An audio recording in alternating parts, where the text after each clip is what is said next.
Hello friends, I am doctor Swati and welcome to you in my YouTube channel. आज से हम MCQs की एक नई सीरीज शुरू करेंगे जिसमें हम पॉलिटिकल साइंस एनटीए नेट के प्रीवियस ईयर क्वेश्चंस को टॉपिक वाइज देखेंगे और 2012 से लेकर 2019 तक प्रीवियस ईयर में जो भी क्वेश्चंस आए हैं हम उनको टॉपिक वाइज देखेंगे। ऐसा करने से हमें ये हेल्प मिलेगी कि कौन सा टॉपिक कितना इम्पोर्टेंट है या फिर किस डेप्थ में क्वेश्चन पूछे जा रहे हैं या इन सालों में क्वेश्चंस का पैटर्न किस तरह से चेंज हुआ है, पेपर का पैटर्न किस तरह से चेंज हुआ है, हमें इन सारे अपने क्वेश्चंस का आंसर मिलेगा। तो चलिए देखते हैं क्वेश्चन नंबर फर्स्ट। देखिए, क्वेश्चन हिंदी और इंग्लिश दोनों लैंग्वेज में है, तो आप जिस भी लैंग्वेज में देखना चाहें आप वीडियो पॉज करके आराम से क्वेश्चन और उसके ऑप्शंस पढ़ सकते हैं और अपना आंसर गैस कर सकते हैं। फर्स्ट क्वेश्चन है असर्शन रीजन का। ये क्वेश्चन है, प्लेटो का न्याय सही कार्य करने की प्रवृत्ति का प्रतिपादन करता है। Platonic justice represent a disposition to do the right thing. इसका रीजन है अन्याय झेलने से अच्छा है अन्याय करना। It is good to be unjust but bad to suffer injustice. नीचे इसके ऑप्शंस दिए गए हैं, आप देख लीजिए। चलिए हम इसका अभिकथन देखते हैं। प्लेटो का कहना है, जो अभिकथन कह रहा है, हम पहले उसकी बात कर रहे हैं, हम दोनों को सेपरेट देखेंगे स्टेटमेंट्स को कि पहले अभिकथन अपने आप में राइट है या नहीं और रीज़न अपने आप में राइट है या नहीं, उसके बाद हम इसका कनेक्शन जोड़ेंगे। प्लेटो का न्याय सही कार्य करने की प्रवृत्ति का प्रतिपादन करता है, तो ये बिल्कुल सही बात है। जो प्लेटो का जस्टिस है, प्लेटो का न्याय है, वो मनुष्य की आत्मा के गुणों से जुड़ा हुआ है। कौन से गुण बताए थे प्लेटो ने? विवेक, साहस और शुद्धा। प्लेटो ने बताया था कि मनुष्य की आत्मा में ये जो 3 गुण, प्रवृत्तियां या अभिप्रवृत्तियां होती हैं, उनकी प्रधानता के अनुसार व्यक्ति का वर्ग निर्धारित होता है। जैसे विवेक की प्रधानता वाला व्यक्ति शासक वर्ग में होगा, साहस की प्रधानता वाला व्यक्ति सैनिक वर्ग में होगा और तृष्णा या लोभ वाला व्यक्ति उत्पादक वर्ग में होगा। और अगर ये सारे व्यक्ति अपने अपने वर्ग की सीमाओं में रहते हुए अपने अपने कर्तव्यों का पालन उचित रूप से करते हैं तो यही वास्तविक न्याय है। तो इस तरह से जो अभिकथन है वो बिल्कुल राइट है। अब इसका रीज़न है अन्याय झेलने से अच्छा है अन्याय करना। ये देखिए, आप खुद देखिए कि ये जो स्टेटमेंट है ये अपने आप में ही नैतिक दृष्टि से ही गलत है। और प्लेटो ने न्याय के जो बात की है वो उस समय में जो प्रचलित या जो उनसे पहले समय में प्रचलित न्याय के सिद्धांत थे, जो पारंपरिक सिद्धांत थे, उन्होंने उन्हें अस्वीकार करते हुए अपने न्याय का सिद्धांत दिया था। प्लेटो ऐसा नहीं कह रहे थे कि न्याय कुछ के लिए अच्छा हो और कुछ के लिए बुरा, कि मेरे लिए तो जो न्याय है वो मेरे लिए अच्छा हो बस, और जो सामने वाला है उसका बुरा हो जाए। तो प्लेटो ऐसा न्याय नहीं कहते थे। प्लेटो तो कहते थे कि न्याय सबके लिए अच्छा हो, चाहे वो दोस्त हो चाहे वो दुश्मन हो, सभी के लिए न्याय अच्छा होना चाहिए। तो इसलिए इस क्वेश्चन का राइट आंसर है सी। ए सत्य है परंतु आर असत्य है। Question number 2, which one among the following statement is true. निम्न में से कौन सा कथन सत्य है? प्लेटो की रिपब्लिक नीतिशास्त्र की पुस्तक है। बी, ये राजनीति की पुस्तक है। सी, यह नीति व राजनीति दोनों की पुस्तक है। या डी, यह शिक्षा की पुस्तक है। तो इसका राइट आंसर है आंसर सी, यह नीति व राजनीति दोनों की पुस्तक है। देखिए, जो प्लेटो की रिपब्लिक है उसके 5 भाग हैं। उसे अध्ययन की दृष्टि से 5 पार्ट्स में डिवाइड किया है। जैसे फर्स्ट पार्ट में आध्यात्मिक बातें हैं, सेकंड में नैतिक दर्शन से रिलेटेड बातें हैं, थर्ड में एजुकेशन या शिक्षा से संबंधित बात है, फोर्थ पार्ट में संपत्ति और परिवार से संबंधित बात है और 5वें भाग में आदर्श राज्य का पतन देखिए, प्लेटो ने अपनी जो राजनीति का आधार ही नैतिक दर्शन को माना है। उन्होंने नैतिक दर्शन और राजनीति को पृथक पृथक नहीं किया है। नीति शास्त्र और राजनीति शास्त्र में कोई डिफरेंस नहीं माना है। इसलिए उनकी रिपब्लिक में नीति शास्त्र और राजनीति शास्त्र दोनों की बातें हैं। और इसीलिए इसका राइट आंसर है आंसर सी। नेक्स्ट क्वेश्चन देखते हैं। क्वेश्चन नंबर 3, निम्नलिखित में से कौन सा अभिकथन सत्य है? Which one among the following statement is correct? A, Plato की न्याय विधिक संकल्पना है। बी, न्याय के लिए ग्रीक शब्द डिकायसून है। सी, प्लेटो के लिए न्याय से तात्पर्य है कथनी व करनी में सत्यता व ईश्वर तथा व्यक्ति का ऋण चुकाना। डी, प्लेटो का न्याय संप्रभु की शक्तियों द्वारा प्रवर्तित और उसके नाम के लिए बनाए गए कानून व संस्थानों के अनुरूप है।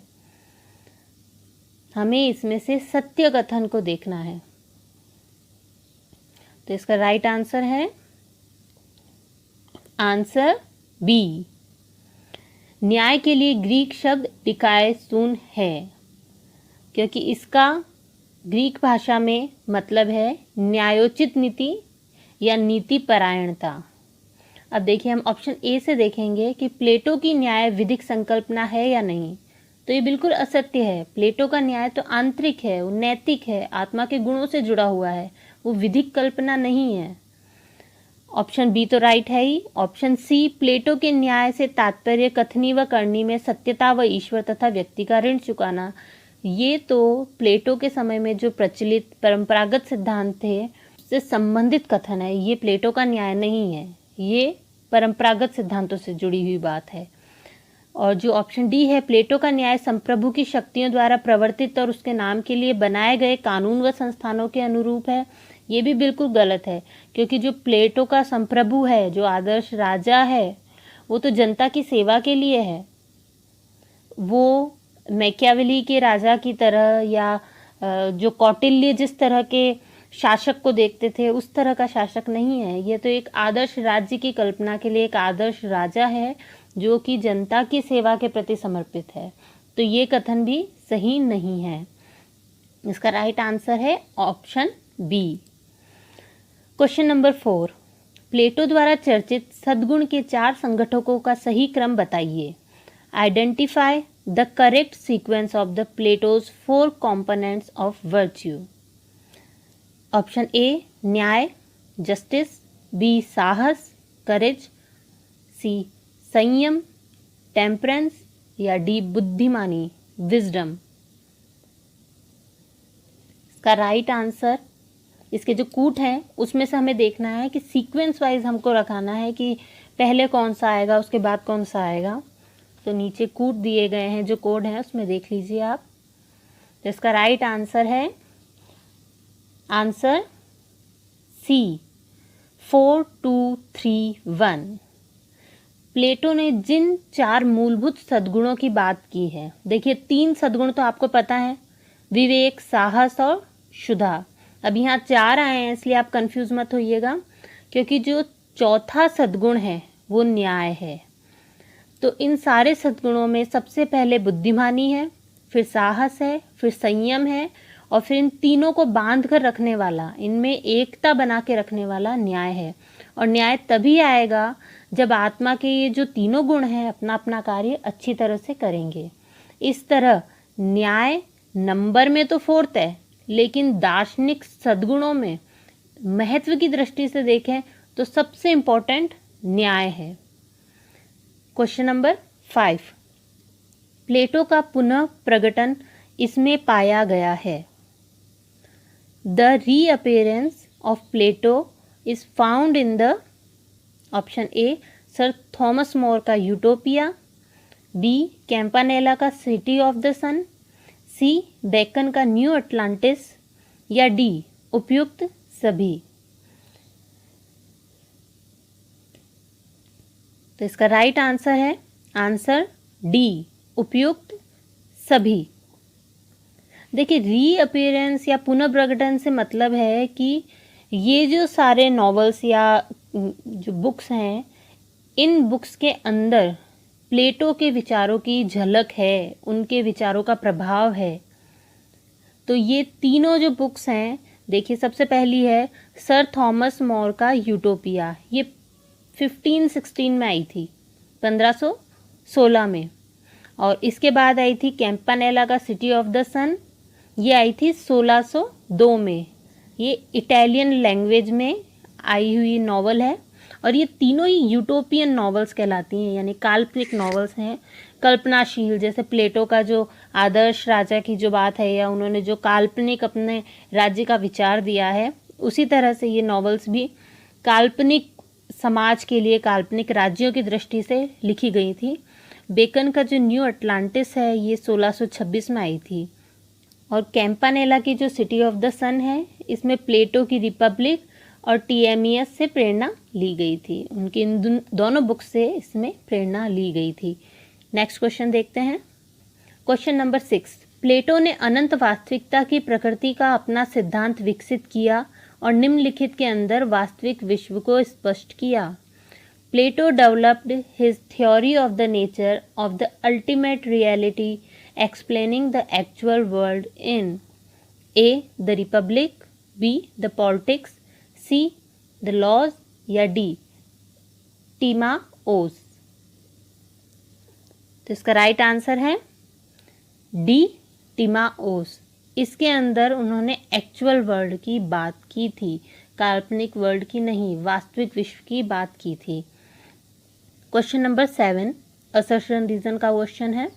प्लेटो के लिए ज्ञान न तो प्रत्यक्ष ज्ञान है न ही राय है। For Plato knowledge is neither perception nor opinion. इसका रीज़न है सही मत ज्ञान है, राइट ओपिनियन इज नॉलेज।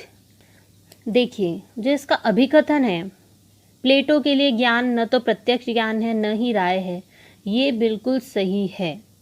देखिए प्लेटो की नॉलेज की या ज्ञान की अपनी एक बहुत बड़ी और डिटेल में थ्योरी है, जो फिलॉसफी में काफ़ी डिटेल में हम उसको पढ़ सकते हैं। तो उसके अंदर प्लेटो ने बताया है कि जो प्रत्यक्ष ज्ञान है वो नॉलेज नहीं है।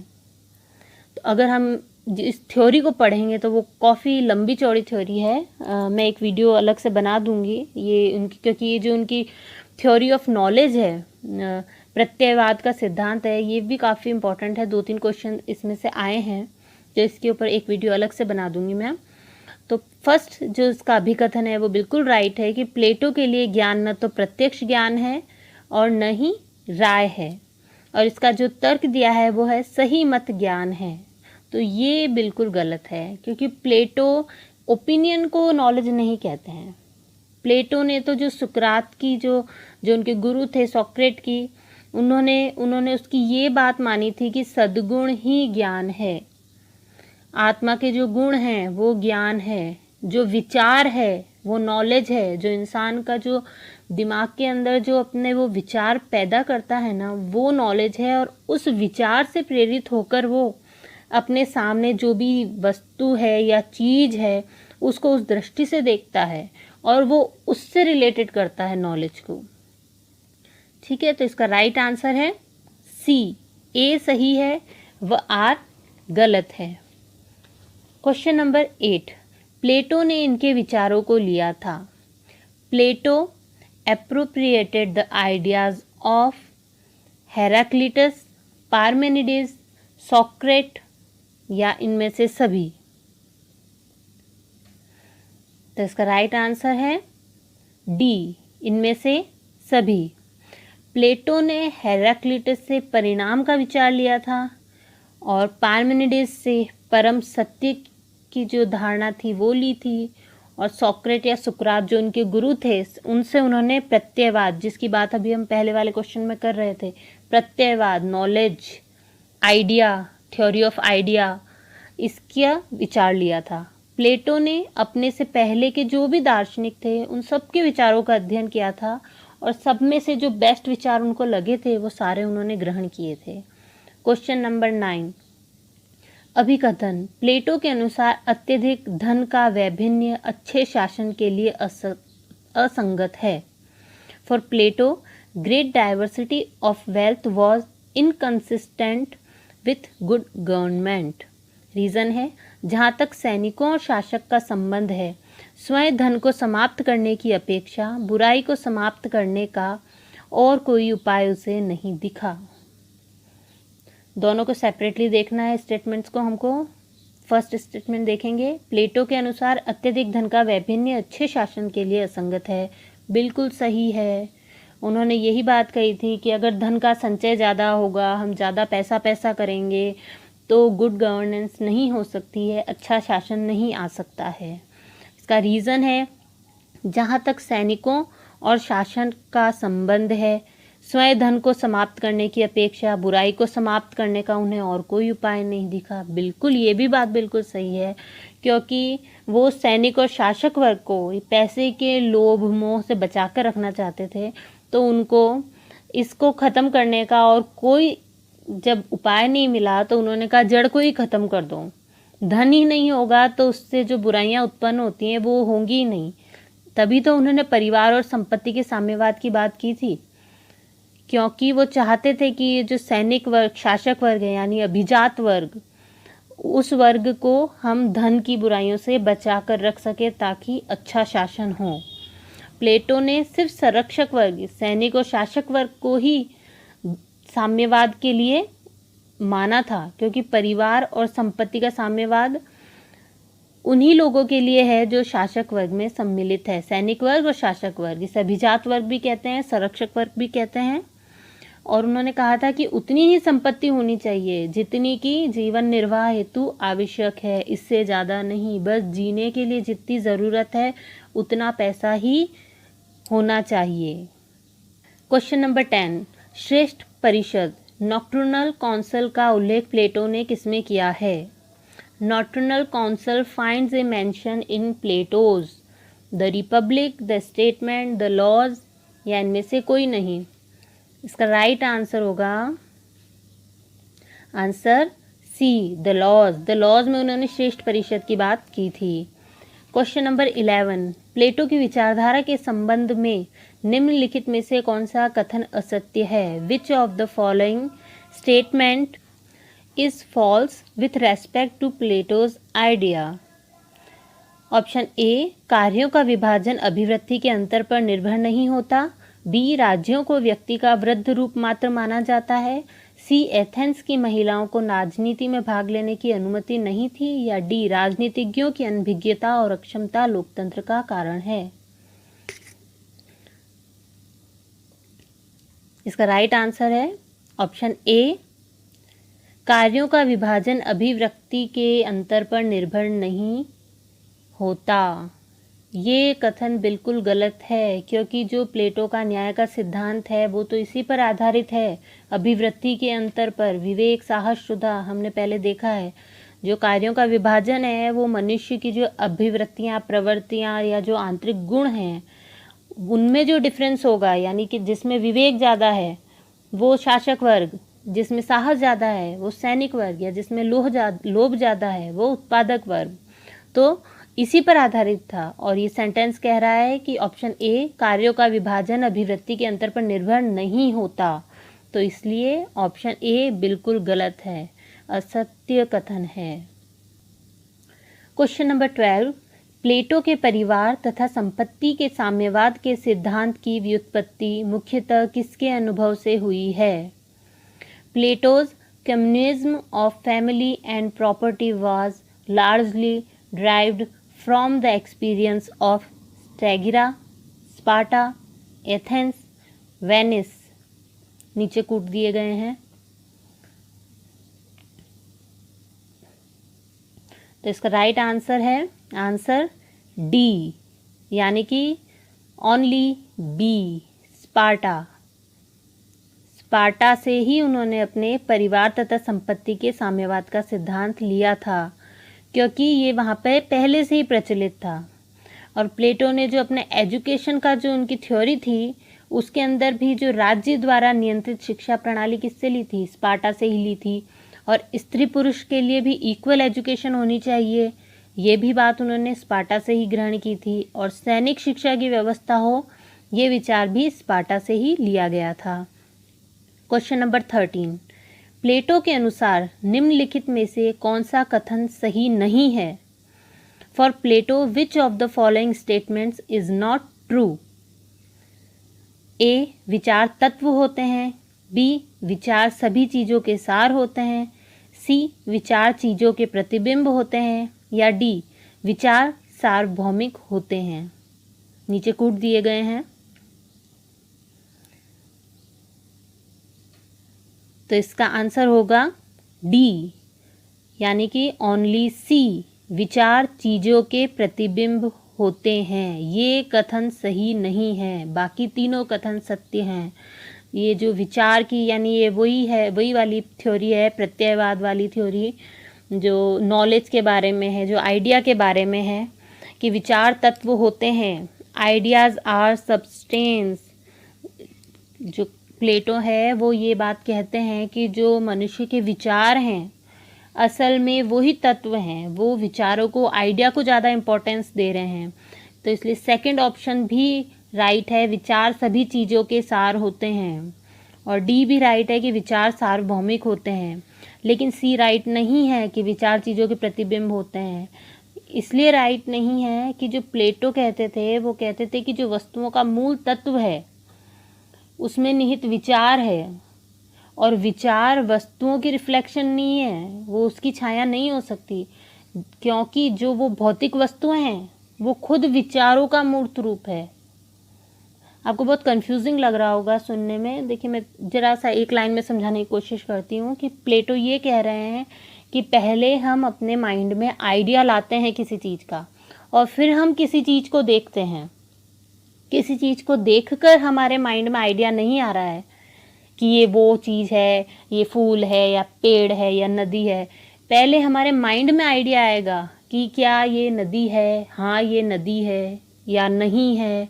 तो इस तरह से वो आइडिया को पहले इम्पोर्टेंस दे रहे हैं कि आइडिया पहले आ रहा है, और उसका रिफ्लेक्शन या उसका मूर्त रूप वो है जो वो वस्तु है। वस्तुओं की रिफ्लेक्शन आइडिया नहीं है। क्वेश्चन नंबर 14, निम्नलिखित में से कौन प्लेटो के विचारों के सिद्धांत का स्रोत नहीं है? Which one of the following is not a source of Plato's theories of idea? A, Heraclitus, संभूति के क्षेत्र का विस्तार। बी, एंटीस्थेनिस, निरपेक्ष वैराग्यवृत्ति या कठोर स्वयातना का विचार। सी, सुकरात, अवधारणाओं का सिद्धांत। या डी, एलियालिक्टस, निरपेक्ष संप्रभुति के क्षेत्र का विचार। तो इसका राइट आंसर होगा आंसर बी, एंटीस्थेनिस, निरपेक्ष वैराग्यवृत्ति या कठोर स्वयातना का विचार। ये उनके सिद्धांतों का स्रोत नहीं है, क्योंकि देखो, हम कहीं भी जो प्लेटो के विचार पढ़ते हैं तो उसमें निरपेक्ष वैराग्यवृत्ति यानी कि मोक्ष या साधु प्रवृत्ति या ऐसी कोई भी बात नहीं देखते हैं। और कठोर स्वयातना यानी खुद को कष्ट पहुंचाने की बात, ऐसी चर्चा भी कहीं उन्होंने की हो, ऐसा हमने नहीं देखा है। तो ऑप्शन बी उनके सिद्धांतों का स्रोत नहीं है। Question number 15, अभिकथन। विचारों के बारे में प्लेटो का सिद्धांत ज्ञान के सिद्धांत पर आधारित है। Platonic theory of ideas is based upon the theory of knowledge. देखिए, फिर वापस घूम फिर कर उसी से रिलेटेड क्वेश्चन आया है। उनके अनुसार ज्ञान धारणा होती है। From him knowledge is perception. तब हम दोनों को सेपरेटली देख रहे हैं। प्लेटो विचारों के बारे में प्लेटो का सिद्धांत ज्ञान के सिद्धांत पर आधारित है। ये बिल्कुल सही है कि जो उनकी जो प्रत्ययवाद का जो सिद्धांत है और जो नॉलेज का सिद्धांत है वो आपस में रिलेटेड हैं, और उनके अनुसार ज्ञान धारणा होती है। तो ये कथन, जो ये रीज़न है अभिकथन का, वो सही नहीं है, क्योंकि उनके अनुसार तो सद्गुण ही ज्ञान है। ज्ञान तो वास्तविकता है और गुणों की अभिव्यक्ति है। और उन्होंने सोक्रेट के इस विचार का समर्थन किया है कि सद्गुण ही ज्ञान है और ज्ञान ही सद्गुण है। क्वेश्चन नंबर 16, प्लेटो के अनुसार न्याय है। According to the Plato justice is वस्तु व सेवा का वितरण, भार और प्रसुविधा, दंड व प्रतिशोध, एक व्यक्ति, एक कार्य, एक वर्ग और एक कर्तव्य। तो काफ़ी इजी क्वेश्चन है। इसका राइट आंसर है डी, एक व्यक्ति, एक कार्य, एक वर्ग, एक कर्तव्य। देखिए, वही चीज़ है मनुष्य के आत्मा के गुण, विवेक, साहस, शुद्धा। अब आप खुद देखिए, प्रीवियस ईयर क्वेश्चन सॉल्व करते हैं ना, तो हमें पता चलता है कि कौन से टॉपिक हैं जिन पर बार बार घुमा फिरा के क्वेश्चंस बन रहे हैं। तो प्रीवियस ईयर क्वेश्चन या MCQ ज़्यादा से ज़्यादा सॉल्व करने के लिए इसीलिए कहते हैं, ताकि हमारी ज़्यादा से ज़्यादा प्रैक्टिस होती है, हमें इंपॉर्टेंट टॉपिक पता चलते हैं। क्वेश्चन नंबर 17, निम्नलिखित में से किसने कहा कि रिपब्लिक इस कारण से एक आदर्श राज्य की तस्वीर नहीं देता है कि यह एक रोमांस है, बल्कि प्लेटो चाहते थे कि यह भलाई के विचार पर एक वैज्ञानिक आक्रमण की शुरुआत बने। Who among the following said that the Republic pictures a utopia not because it is romance but because Plato's intended it to be the start of a scientific attack upon the idea of good? A. Sabine, B. Dunning, C. Barker, D. Ebenstein। तो इसका right answer है B, Dunning. Dunning ने कही थी ये बात। Question number 18, निम्नलिखित में से कौन से दो सही हैं? Which of the following two are correct? Plato ने अधिकारों की तुलना में कर्तव्यों पर अधिक बल दिया है। उसका आदर्श राज्य केवल एक विचार था, न कि वास्तविकता। वह नारीवादी नहीं था। उसने वर्ग राज्य की बात कही। तो इसका राइट आंसर देखिए नीचे कूट दिए गए हैं। दो सेंटेंस हैं जो सही होंगे इसमें से। इसका राइट आंसर है ए, ऑप्शन ए, यानी कि ए और बी दोनों सेंटेंस राइट है कि प्लेटो ने अधिकारों की तुलना में कर्तव्यों पर अधिक बल दिया है। बिल्कुल सही बात है। ये देखिए वापस हुई आत्मा के गुण और उन्हीं से रिलेटेड बात है, न्याय से संबंधित। उसका आदर्श राज्य केवल एक विचार था, न कि वास्तविकता। जो उन्होंने अपना आइडल स्टेट की बात की थी वो वाकई में सिर्फ एक विचार था, वो रियलिटी में नहीं था। और इस बात का पता उनको भी चल गया था। तो जब वो अपने जो उनके जीवन काल के उत्तरार्ध में जो उन्होंने रचनाएं लिखी हैं उसके अंदर उन्होंने ये बात स्वीकारी है कि उनका जो आइडल स्टेट है वो काल्पनिक है। और जो ऑप्शन सी है और डी है वो गलत है। वो नारीवादी नहीं थे, ये तो गलत है, क्योंकि वो तो एक तरह से नारीवादी थे। जो उन्होंने जो परिवार के साम्यवाद की बात कही है ना, वो एक तरह से उन्होंने नारियों के पक्ष में होकर की है।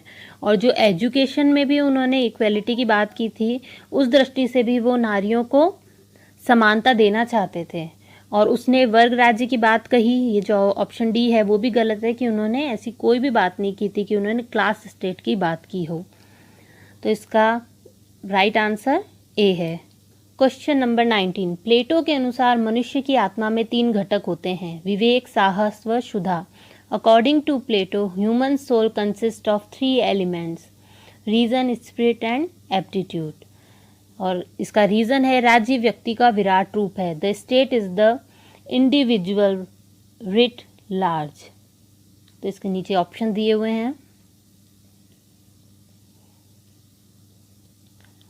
देखिए इस क्वेश्चन में ऐसा है कि जो यूजीसी नेट या एनटीए नेट ने जो आंसर की दी थी उसकी में 4th ऑप्शन दिया है, लेकिन इसका 4th ऑप्शन सही नहीं हो सकता है, क्योंकि ये तो बहुत बेसिक सी बात है कि जो अभिकथन ए है वो राइट है, क्योंकि प्लेटो के अनुसार मनुष्य की आत्मा में 3 घटक होते हैं, हम ये पढ़ते आए हैं। और इसका जो रीज़न है वो भी राइट है कि राज व्यक्ति का विराट रूप है, क्योंकि प्लेटो ने वो जो 3 गुण हैं उनसे रिलेटेड ही राज्य को बताया था, क्योंकि उन्होंने कहा था कि क्षुधा पेट है, साहस हृदय है और विवेक मस्तिष्क है। तो आंसर की में तो इसका 4th ऑप्शन दिया हुआ था, लेकिन इसका राइट आंसर ए ही होना चाहिए। क्वेश्चन नंबर 20, आकृति का सिद्धांत, थ्योरी ऑफ फॉर्म्स और गुफाओं का रूपक, एलेगरी ऑफ केव्स निम्नलिखित में से किससे संबंधित है? ए प्लेटो, बी अरस्तु, सी मैकियावेली या डी हॉब्स। इसका राइट आंसर है ए प्लेटो। देखिए ये जो एलेगरी ऑफ केव्स है इसके अंदर सुकरात एक प्रसंग सुनाते हुए कहते हैं कि कुछ लोग यदि जीवन भर एक अंधेरी गुफा में रहते हैं और उनके सामने आग की एक रोशनी है जिसमें उन्हें कुछ लोगों की परछाइयाँ दिखती है, कुछ चीज़ों की परछाइयाँ दिखती है, तो वो बंदी लोग उन्हीं परछाइयों को जीवन की सच्चाई मानते रहते हैं। और प्लेटो इस एग्जाम्पल के संबंध में, उनके जो गुरुजी ने उनके सामने प्रसंग रखा था उस एग्जाम्पल के संबंध में ये कहते हैं कि वास्तव में जो मनुष्य हैं, जो दूसरे आम आदमी है, सामान्य जन है, उनके लिए दुनिया ऐसी ही है, भ्रमित, परछाइयों वाली। और दार्शनिक लोग वह होते हैं जो गुफा से मुक्त हो जाते हैं और उन शैडोज़ के पीछे की सच्चाई देख पाते हैं। तो चलिए नेक्स्ट वीडियो में हम एक और इम्पॉर्टेंट टॉपिक से रिलेटेड प्रीवियस ईयर क्वेश्चन देखेंगे। मैंने कोशिश की है कि मैंने सारे क्वेश्चन इसके अंदर लेके आ पाऊँ, और कुछ बुक से रिलेटेड जो क्वेश्चन है या मैच फॉलोइंग के क्वेश्चन है वो मैं एक अलग से वीडियो में डाल दूँगी। तो अगर आपको वीडियो पसंद आया हो तो please subscribe my channel and press the bell icon, ताकि आपको सारे वीडियोस का नोटिफिकेशन टाइम से मिल जाए। Thanks for watching.